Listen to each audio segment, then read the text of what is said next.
my issue on what happened. I was mowing up in here, and I hadn't been up in here to mow in a couple of years because the goats have been taking care of it. And I stumbled across the big rock, killed the engine on the zero turn.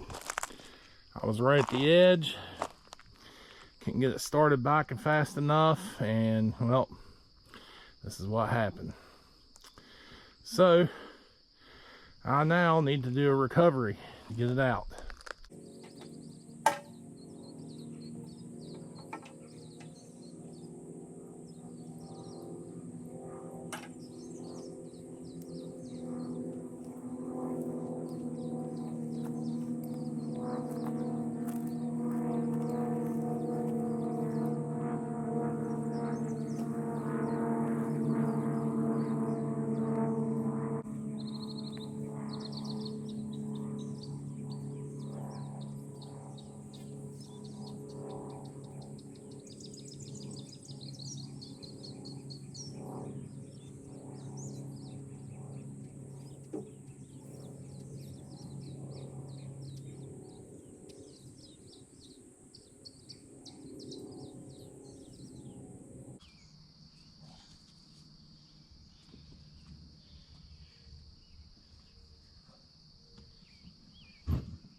Well, as you can see, it's out. It's got some seaweed on it, or pondweed, but it's out. So now we need to make sure we didn't damage the hydros. I hope not. And I'll let the deck dry out real good, and I'll clean the bearings out and re-grease them. So we'll see what happens. All right, up close here and look. I don't know if I damaged a blade or not yet. You can see a ton of seaweed. Or whatever you want to call it, pondweed, all over it. I do know that most likely I'm gonna have to really make sure that deck dries out good, but luckily no water got in the engine, so should be good on that.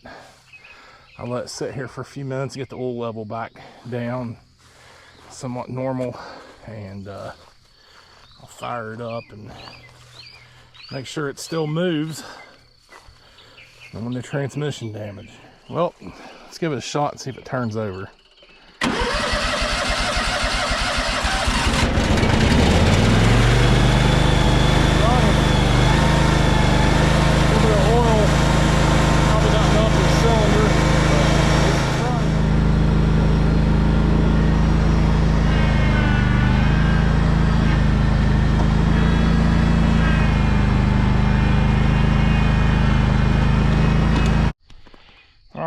As I'm walking back over to get the skid steer, this pond usually is really filled up all the way up the edge of the road, and normally I drudge it out with the backhoe and the mini. For whatever reason, the drought last year, I lost all my fish, and the pond got down to nothing. And I have really struggled to get this pond to come back up. We've had some heavy rains, it comes up, but it's just not staying up like it once did. I mean, there's probably a It's probably 3 to 4 foot lower, almost 5 foot lower, which is kind of hard to tell in the video, than it normally is. But since that drought last year, it's really taken its toll, because I mean, I have water all the way up to the edge here along the road. Granted, when we moved here, you could barely get around the outside edge of this pond. I filled all this in and put gravel to build a road to go over here to the animal barn. I wanted to make it wide enough that I could get the hay baler around, because it used to be before, when I had to mow all this up here, I'd have to take the baler up that little road, which it's growed up right now, and come down. But I can now get my square baler around the edge of the pond and my hay rake. And we even drive cars down here. We even take our little Mazda car down here some days to feed, or some mornings to let them out. But a lot of people would probably ask me, why were you running a 0 turn on high grass anyway? Well, I really can't answer that, but I haven't started cutting hay yet, but I have done some brush hogging, and I've been finding a lot of fawns laying in the tall grass. Now, I knew there were some fawns down here in this area, so I thought, well, I can run the 0 turn. I'll be a little bit lower to the ground. I can see them better. Some people say, oh, you could probably see them better up on a tall tractor. Not really. I struggle with finding the fawns if I'm up very high. But if I'm down closer, you know, the last thing I want to do is hit a fawn. You know, that's not what I want to do. But my goats are pretty good about keeping these hillsides cleaned out.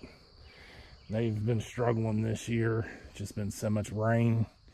Things have grown up a lot.